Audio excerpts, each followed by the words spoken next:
shrimp and mussels in Cajun butter sauce. Tama nga bang pamagat nito? Para hindi mabilis masunog yung butter, naglagay muna ako ng mantika. Tapos nung nag-melt na to, ginisa ko na yung sibuyas at bawang.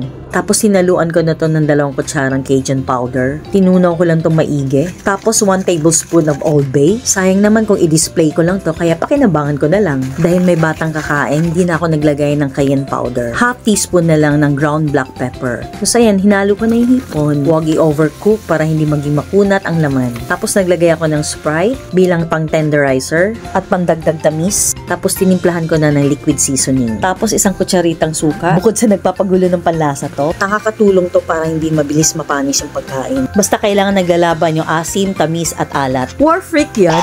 Naglagay din ako ng tomato paste. Bukod sa pampalasa, pampakulay na rin. At dahil may acid, kailangan ng sugar to balance. Sinama ko na dito yung ginisang tahong. Ginisa ko lang to sa butter, bawang, sibuyas at luya. Tinimplahan ko lang to ng batis, paminta at Sprite. Kaya hindi na siya masyadong malansa. At nilagay ko na yung pinakauling sangkap, ang nilagang mais. Pinakuluan ko lang yan sa tubig na may asin. Tapos ayan na, finish! Get your hands dirty!